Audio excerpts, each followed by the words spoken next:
The one that converts to Islam embraces the folds of this faith because they choose to voluntarily submit and surrender to the will of God in exchange for the ultimate acquisition of peace and contentment in this life and in the hereafter. The one that is converting accepts the Islamic belief that in order to achieve true peace of mind and surety of the heart, one must submit to the ultimate creator, the one true God, and live according to his divinely revealed laws.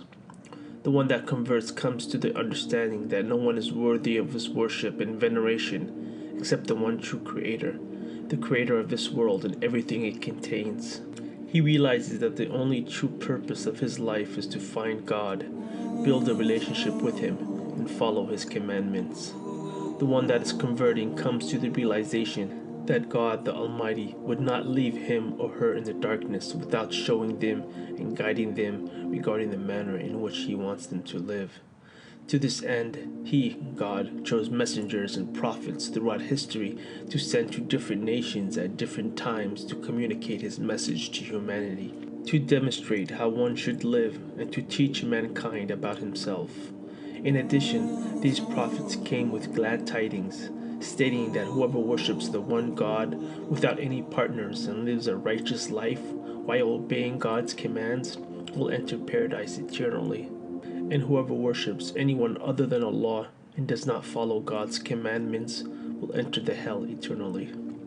Islam is not a new religion, but rather embodies the eternal act of submitting to the will of God. It is, indeed, the only acceptable religion in the sight of God. Islam is the true natural religion and offers the same message revealed through the ages to all of God's prophets and messengers. The one that is converting realizes that Islam will change his or her life for the better, and that Islam will provide the light to guide them in their life as well as grant them true salvation from the eternal hellfire. The one that searches for his purpose in life as well as for his creator and is sincere and curious to learn the truth, that person will eventually be guided to the truth by the will of God and by his mercy, love, and justice. God guides whom he wills and whom he pleases. My dear brother or sister, if you have the desire to be Muslim and have a strong conviction and belief that Islam is the true religion of God, then you are ready to embrace the folds of Islam. In Islam, every action begins with one's intention, so one starts by setting the intention in their heart to embrace Islam for the sake of God alone. It's highly recommended that you take a bath or a shower to symbolically purify and cleanse yourself of your past life and your past sins. It's also recommended that you wear good clothes on the day of conversion. Unlike other religions, the act of converting to Islam does not involve any rituals, ceremonials, nor baptisms. All the one has to do is to declare the testimony of faith, which is known as the Shahada in Arabic, or the Declaration of Faith in English, which is the first of 5 pillars of Islam. These 2 statements encapsulate all of the beliefs of Islam. Ashhadu an la ilaha illallah wa ashhadu anna Muhammadan abduhu wa rasuluh. I bear witness that there is no deity worthy of worship except Allah, and I bear witness that Muhammad is his servant and messenger. One can simply state this phrase in privacy by himself, or can do so in public with witnesses, especially those who could help them pronounce the wording in Arabic accurately. The testimony of faith is recommended and often done publicly in a mosque or gathering. One testifies, acknowledges, and expresses that he or she is fully convinced, with no doubt, that there is no deity worthy of worship and veneration other than Allah. Allah is the unique name of God. One acknowledges that there is only one God who is the sustainer, the creator, who is in control of all matters and all things, who has no partners, no children, nor associates. He is the Most High, most merciful, all-knowing, all-wise, all-seeing, all-hearing. He is the first, he is the last. One also testifies and acknowledges that Muhammad, peace and blessings be upon him, is the last and final messenger of God, who was sent to relay the same general message as the prophets before him. He is the best example and role model for humanity, a slave and a worshipper of Allah, and should not be wrongfully worshipped like past prophets, who were only human messengers of God and not God himself. After one completes his testimony of faith, that individual is now officially Muslim. As a Muslim convert, one does not need to be burdened by his or her past sins committed before their acceptance, as all of their past sins will be absolved, and they will start with a clean slate, as free of sin as a newborn child. Not only that, but all of their past sins will be converted to good deeds.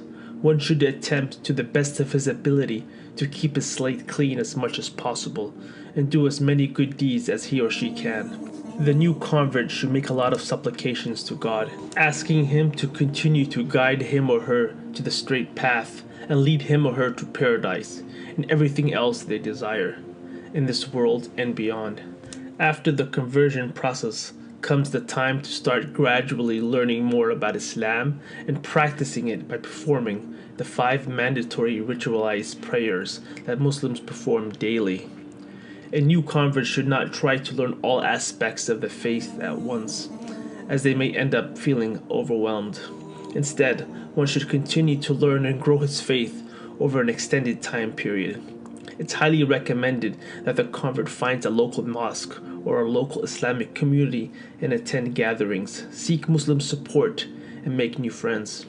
One should also start to give charity and fast in the month of Ramadan, both of which are mandatory upon every Muslim.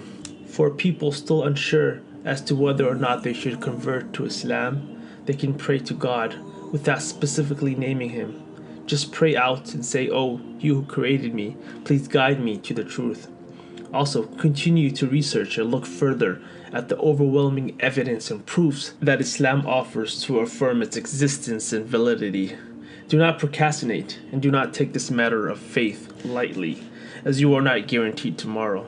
Your test, your life, can end at any moment. Realize, my brother or sister, that you did not come to this video by random or by chance. You were guided here by your Creator. May your journey to the answer and to the truth be pleasant and successful.